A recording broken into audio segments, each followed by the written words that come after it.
is saying you are now live. You know I gotta put y'all on. I'm probably not putting y'all on with this one, but I just discovered it. And you know, I love that old school sound, man. Shout out to Big X the Plug. You know, he went to UT, hang out. Yo.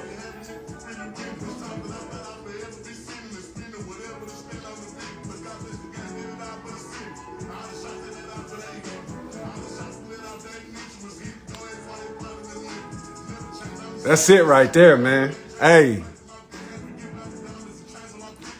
I'm loving this, man. We catching our stride with Gridiron Games. I'm telling you right now. Well, listen, as it goes, as the saying goes, welcome all are welcome. Welcome to another Gridiron Games. I'm your host, aka Tony the Tycoon, BKA T Hills the Thrills. I just made that up, man. I'm making all this stuff up, but I'm happy, man. Listen, it is 2025. This is the first Monday of the so-called New Year. And I call it so-called. I have my own thoughts about that. But I'm going to rock with y'all. Y'all say it's the New Year. Cool. I'm going to roll with that. But with that being said, this is Gridiron Games. This is episode 30, y'all. Can y'all believe that? 30 episodes after today. 30 episodes, man. I'm loving this thing. Well, as you know, or may not know, I have committed to do a year of these things. So I got 22 more episodes to go, and I'm excited about that. I'm not going to lie to you. So with that being said, to all the athletes that are going to be watching this, because this is Gridiron Games, and listen, I always say welcome all are welcome, because although I am directing this towards my athletes, right, I hope that these lessons can apply to everybody, whether you are a teacher teaching at a middle school or high school or elementary school, you know, whether you're a doctor, a lawyer, you know, it doesn't matter. These lessons should be able to apply to everybody. And these are things that I'm basing off of my experience, things that I've read, all of these particular things. But I do this to be able to talk about something that I am passionate about, and that is helping athletes to transition from sport to the real world, to be able to understand and identify what their purpose is. So with that being said, today we're going to be talking about true wealth, discovering your value beyond the dollar sign. So let's jump into the opening statement, right? Believe it or not, many of us have fallen into the trap of thinking our wealth as men is tied to how much money we make.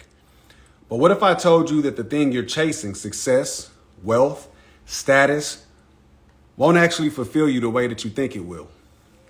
Now, the real truth comes straight from Luke 12:15, where it says, "Take heed and beware of the covetousness, for a man's life consisteth not in the abundance of things which he possesses." The unmatched reality is this: your value isn't found in your bank account, brothers and sisters. I will say that. It's rooted in God's purpose for your life. So today we're going to unpack how real security and identity come from Him, not the temporary things we strive for. So if you guys rock with me for the next hour, I'm going to show you how you're going to find true wealth, all right, beyond your wildest dreams, so that you can live the life of promise that you've always wanted. So with that being said, I want to establish some context here, right? When we think about athletes, they often receive these extreme large amounts of money. And everybody looks at them and they judge them and they say, well, you're supposed to make that play because you made this money. Or you're not supposed to make that decision because you made this money. Or you should know better than that because you made this money. And you hear these things time and time again. You hear it through the media. You hear it through social media.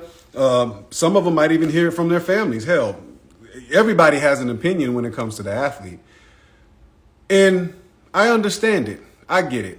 I don't condemn it, right? Because a lot of times, many people spend their time worried about the actions of others rather than focusing on the actions of themselves, which is why they live the life that they live, right? And for me, although I don't understand that thought process, I do know that it is a thing. You see it all the time. You see it on social media.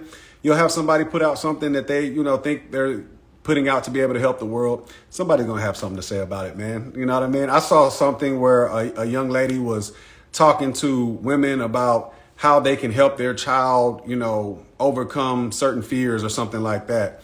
And I said, here is a video that has been put out to be able to help somebody.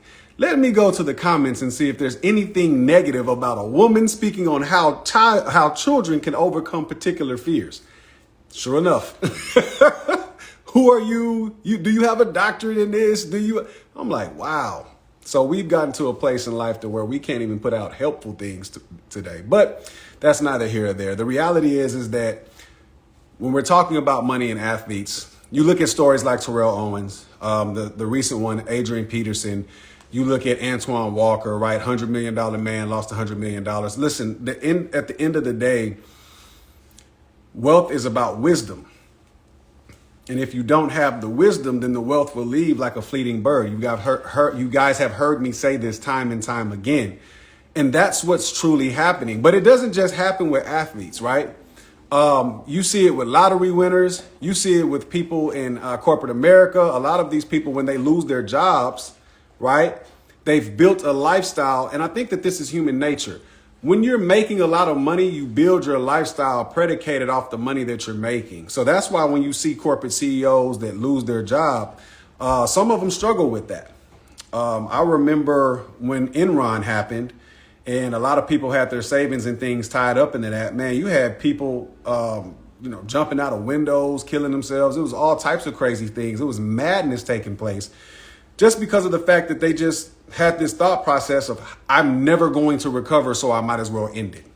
And let me tell you something, that thought process runs parallel with athletes. We've seen that, unfortunately. We have seen athletes that have not been able to figure out what they're supposed to do after the sport. And unfortunately, they're no longer here on this plane that we call Earth anymore because of it. And that is the reason why I'm doing what I'm doing, because I believe truly that our identity and our purpose is found at the intersection of our calling and our proficiency.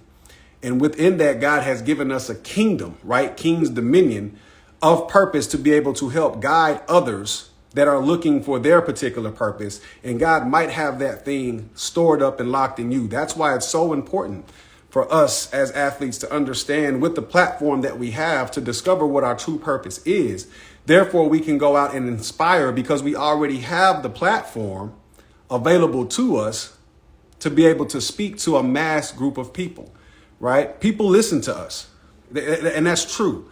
And so what we should be spending our time doing, in my opinion, right, my humble opinion, what I believe we should be spending our time doing is educating ourselves, developing ourselves, deploying ourselves into our passion or our purpose, and then going out and teaching that to the people that God has aligned us with, right?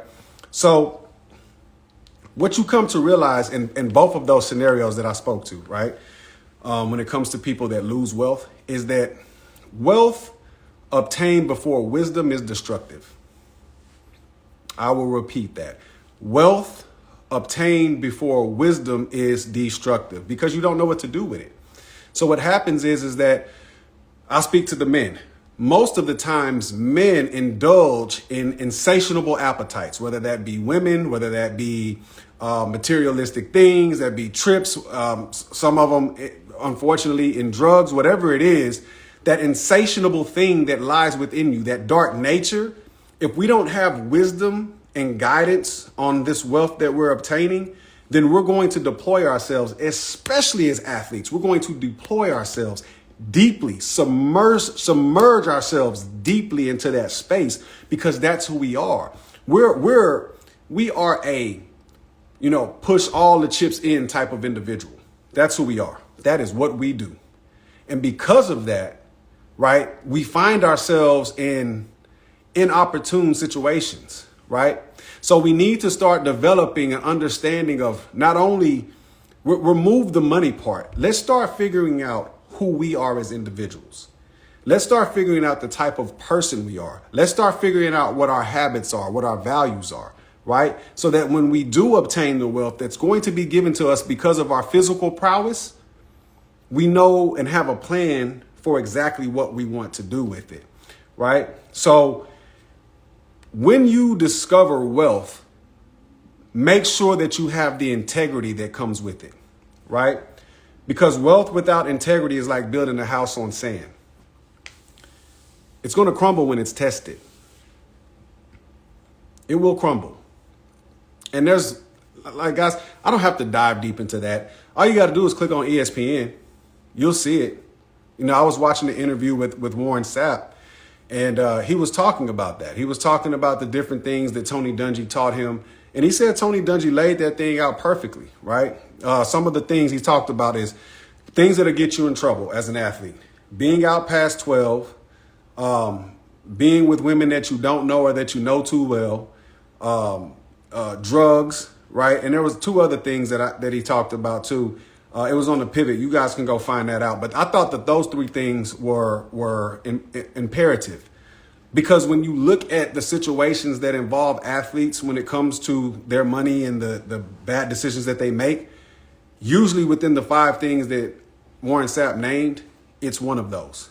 Or if not, all of those. Oh, speeding, right? Going 15 miles over the speedometer. That was another one. That was the 4th one, right? And I can't remember the 5th one. It'll come back to me. But it happens. And so, it just came to me. And then, alcohol. So those are the 5. Alcohol, right? And so when you look at the Henry Ruggs situation, for those that may or may not know, Henry Ruggs was a receiver with the Las Vegas Raiders at the particular time. He was out after 12 at a club with the girl of his. He was drunk and he was speeding, and he ended up killing somebody and their child. And now he's, serving a prison time. So whole career gone, right? That's the reason why I say wealth without integrity is like building a house on sand. If it's tested, it will crumble, right? When you chase money for validation, that leads to an endless cycle of dissatisfaction.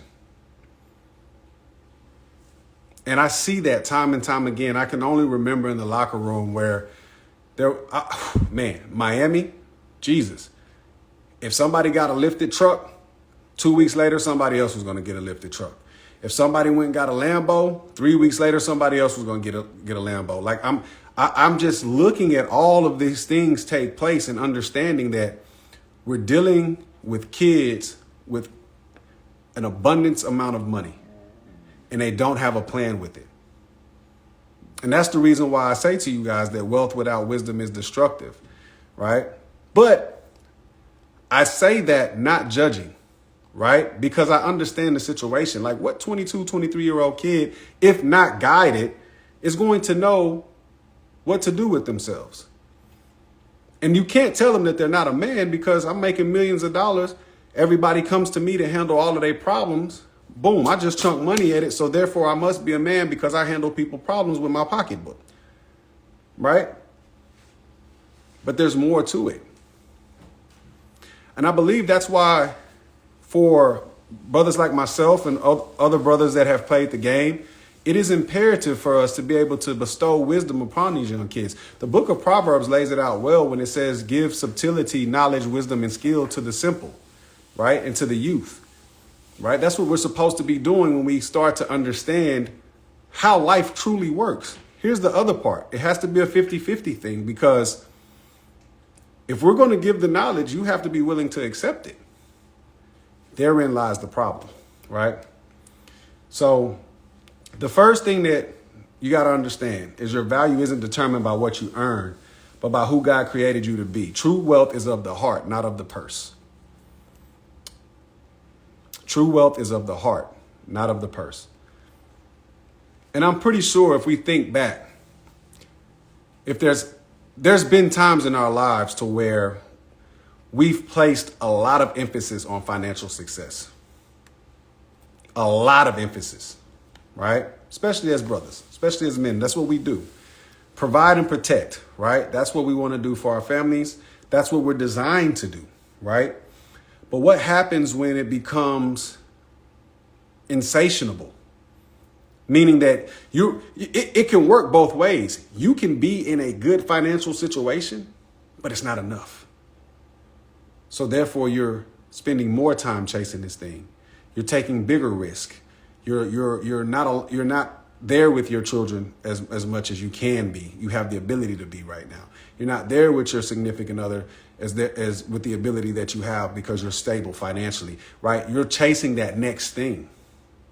And see, even in that aspect, that can be dangerous. So it's not just about having the money that can be dangerous. It can also be a situation to where your appetite is to make more money, right?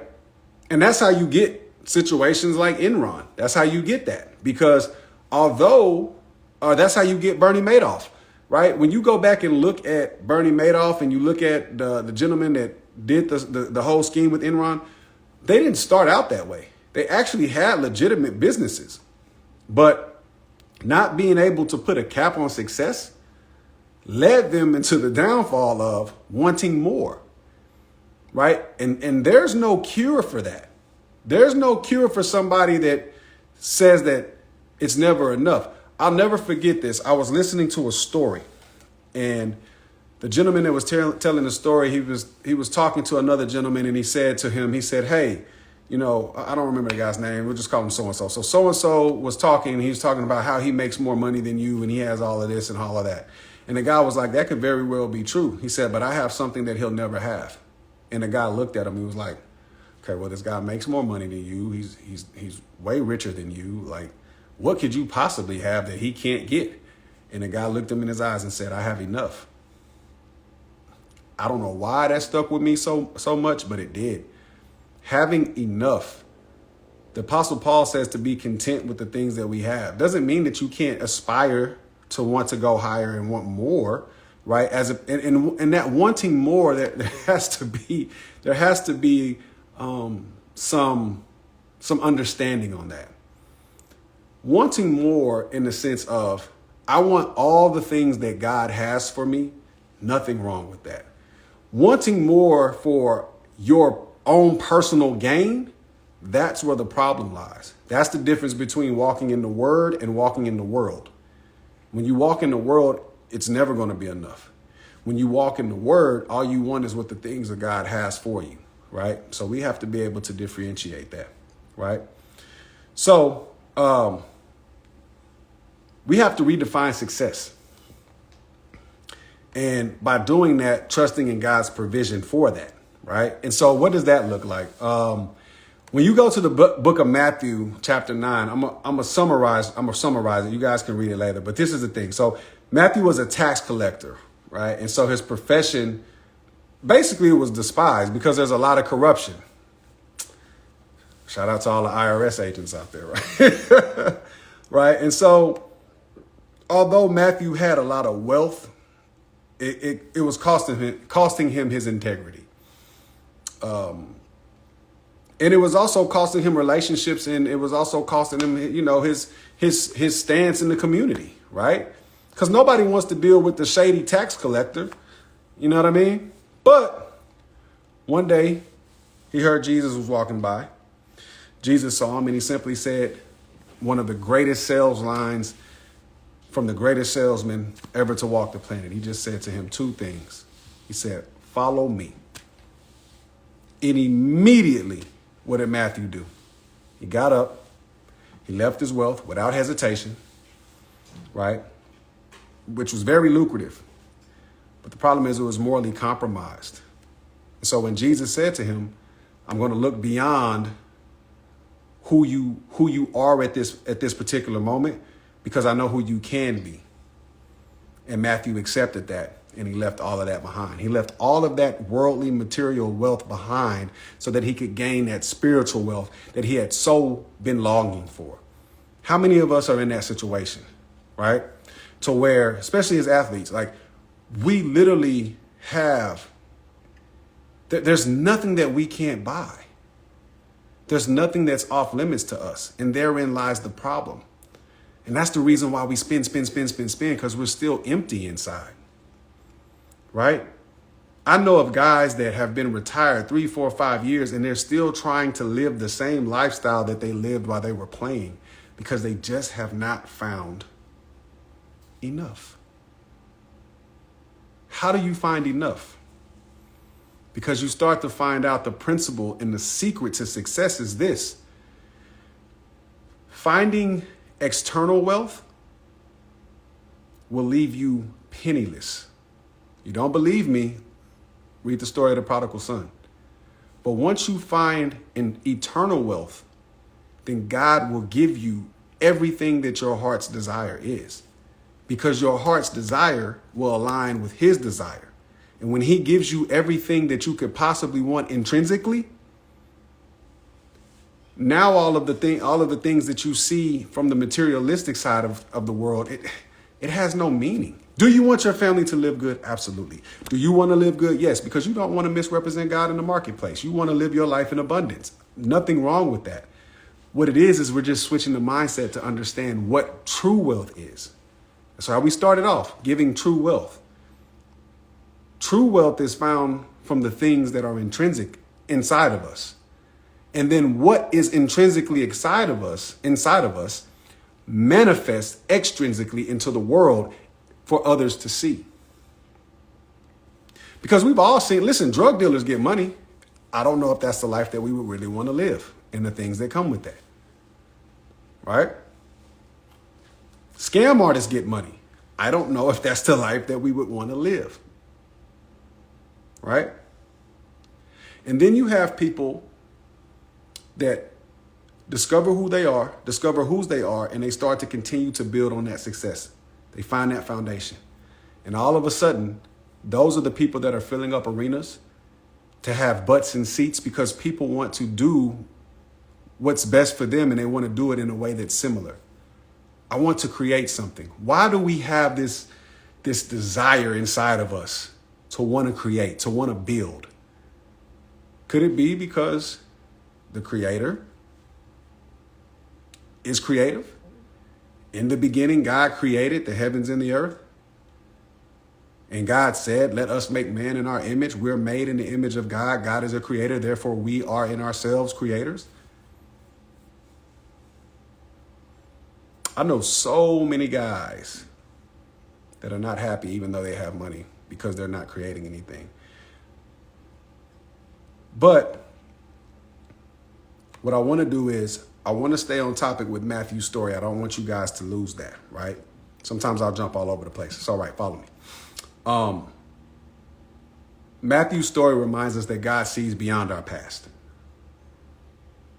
We have to do the same thing. That's the reason why I wanted to pull that out. We have to look beyond our past. So many of us are still living in it. We haven't realized yet that our past is our professor. It's not our prisoner. Right? And then some of us, we may not be slaves to our past, but we might be slaves to our future. The desires and the things that we want to accomplish then, right, have us operating to the left side of one space or the right side of one space when the Most High said that the most important thing is now. So don't allow your past to be your prisoner. Allow it to be your professor. And understand that your next, that thing that you're looking for, your next is now. Stay locked into the present moment. Be here. Let everything else fall to the wayside. Because the only thing that we can control is our present moment. Right? So you saw that somebody was extremely wealthy and left all that wealth so that they could go find the spiritual wealth that they were looking for. I want to show you, this is why I love the Bible, because there's always contrast. God is a God of balance, right? If there's good, there's evil. If there's joy, there's pain. You go to Ecclesiastes 3 and you come to find this out, right? He talks about this. There's a time to love and there's a time to hate. There's a time for peace and there's a time for war. Well, we see Matthew, being very lucrative, decided to leave his wealth. Let's look at somebody else that was saddened when asked to do that. This is the book of Matthew, chapter 19, verse 16. It says, and behold, one came and said unto him, Good master, what good thing shall I do that I may have eternal life? And he said unto him, Why callest thou me good? There is none good but one, that is God. But if thou wilt enter into life, keep the commandments. He saith, which? He saith unto him, which Jesus? He saith unto him, which? Jesus said, Thou shalt not do murder. Thou shalt not commit adultery. Thou shalt not steal. Thou shalt not bear false witness. Honor thy father and thy mother, and thou shalt love thy neighbor as thyself. The young man saith unto him, All these things have I kept from my youth up. What? Here's the issue. What lack I yet? Jesus said unto him, If thou wilt be perfect, here we go, pay attention, go and sell that thou hast, and give to the poor, and thou shalt have treasure in heaven, and come and follow me. So the rich ruler came and asked the question, how can I find perfection? God said, follow these commandments. He said pridefully, oh, I've done that since I was a little kid. I'm good on that end. You know, what else? And God said, okay, I tell you what, if you want, this is what Jesus said. He said, if you want perfection, here's what you do. Take all the riches that you've acquired and then sell it to the poor, and then come follow me, and then you're going to have wealth in heaven. But when the young man heard that saying, he went away sorrowful, for he had great possessions.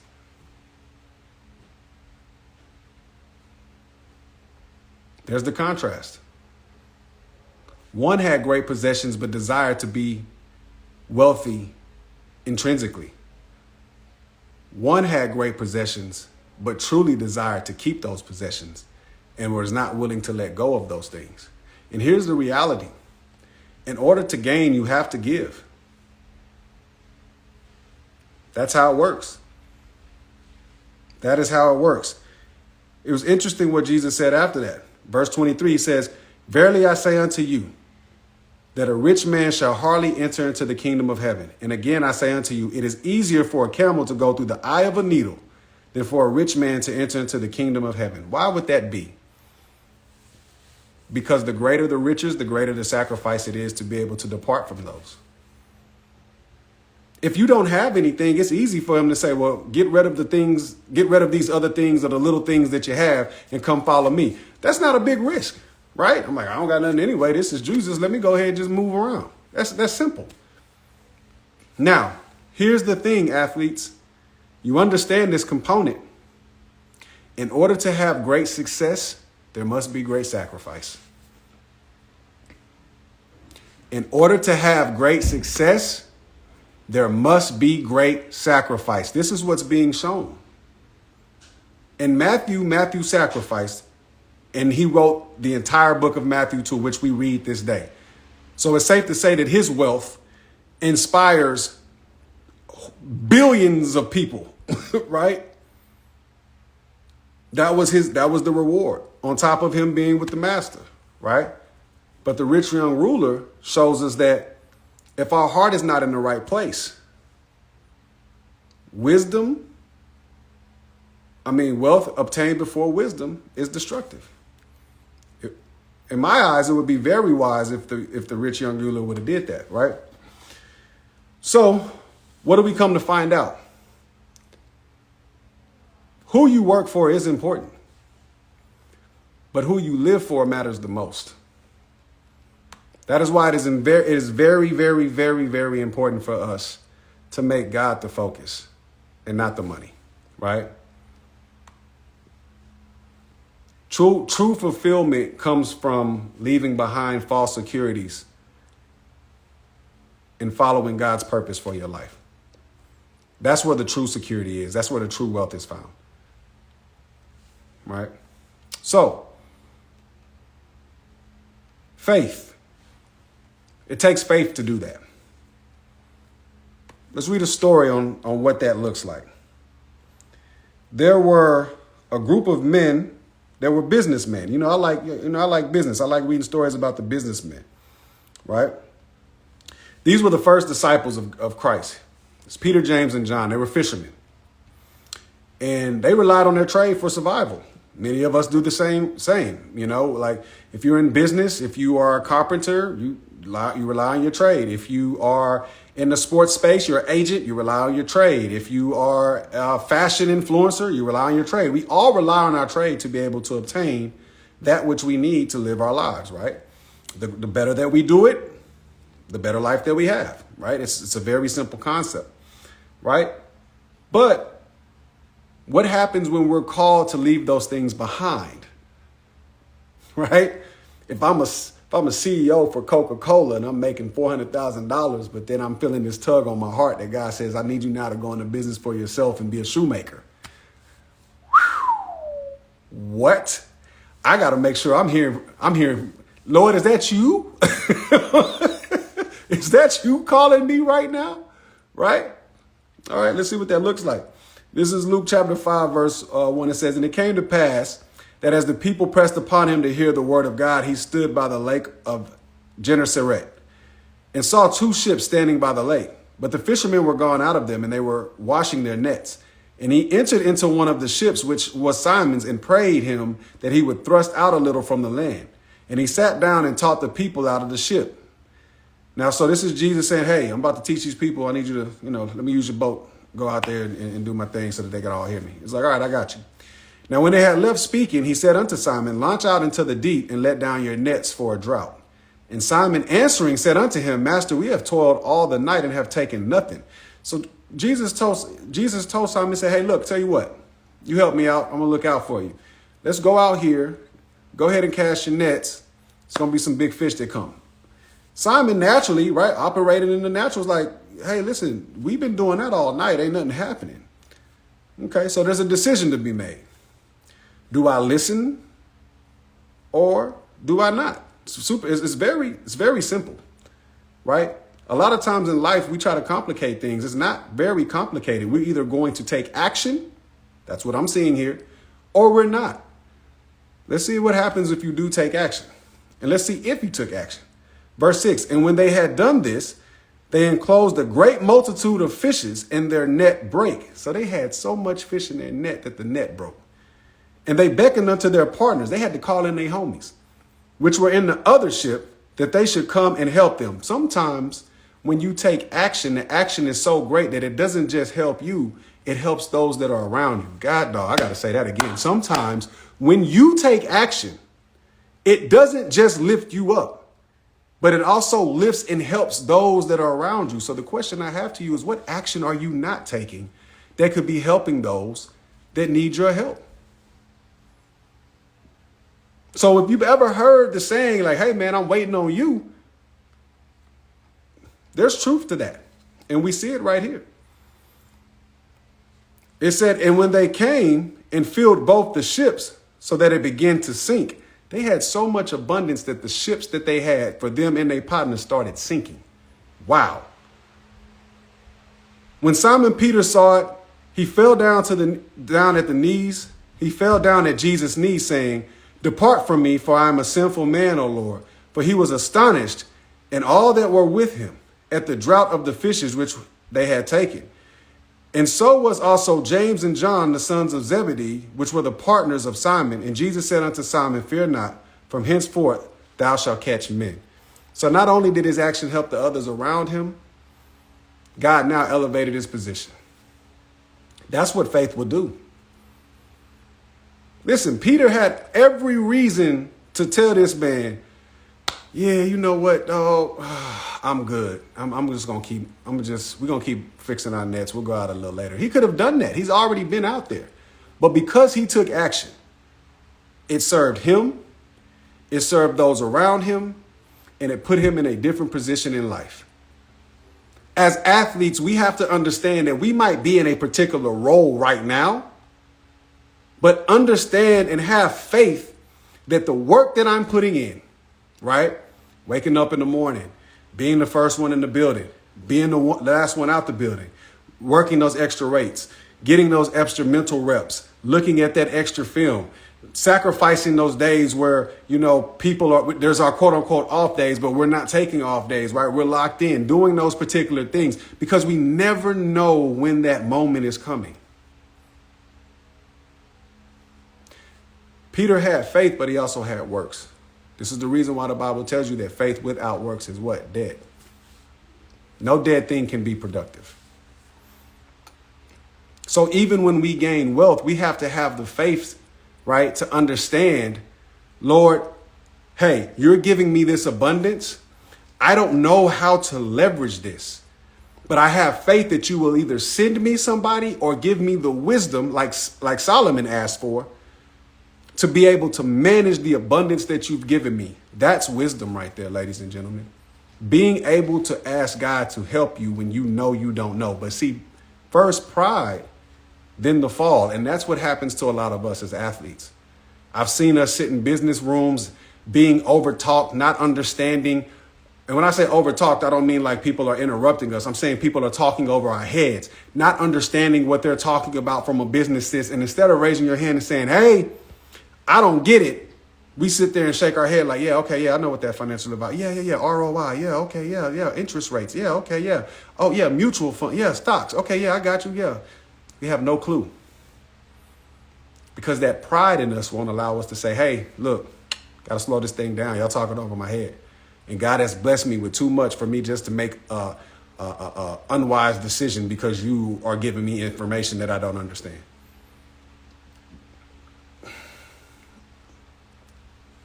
So here's what we need to understand. Money doesn't define your worth. God does. True security comes from trusting in God's provision, not financial stability. And your identity is rooted in your character and your purpose, not your possessions. That's what we need to understand. That's what I want you guys to take from this, right? So I'm going to do a call to action for y'all. I want y'all to examine your relationship with money. And I want you to identify one way you can trust God more with your resources and your commitment on focusing on what truly matters. That's intrinsic wealth. That is the wealth and the abundance that I spoke of earlier, the true wealth, the intrinsic wealth, the things that align with the purposes that God has or the purpose that God has for our life. That is the true wealth. See, the world, you got to think about this. The world does things upside down, right? So whatever the world tells you to do in order for you to find success, flip it upside down. So if the world says, hey, work hard, go after it, listen, God, what do you want me to do? What did you design me for?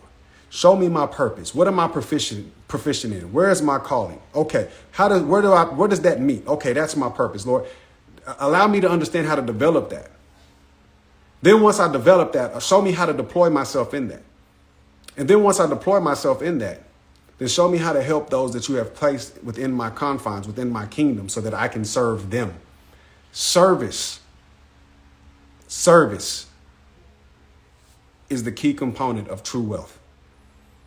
It's already written, the greatest among you shall be what? Your servant, right? So commit to focusing on what truly matters, your relationships, your character, and your faith and your integrity, right? Benjamin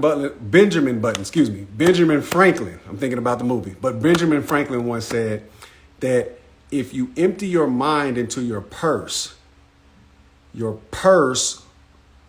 mind will fill your purse with gold. If you empty your mind into your purse, your mind will fill your purse with gold, right? We have to be in tune with what it is that we're listening to. It's important. It is important. Find wealth in the wisdom of the word and watch God transcend your life beyond what you could ever ask or think, right? And if you don't believe me, Matthew 6:33 says that if you seek ye first the kingdom of God and all his righteousness, all these things shall be added unto you. Well, all what things? Well, go to Job 36:11, he'll tell you. Obedience, right? If they obey and serve him, obedience and servitude, right? The things that are going to be added is you spending your days in prosperity and your years in pleasure. So with that being said, if you are an athlete, go to TonyHills.com. Check out the resources there. And always remember, sports is not who you are. It is what you do. Run well, young lions. Tony the Tycoon. I'm out.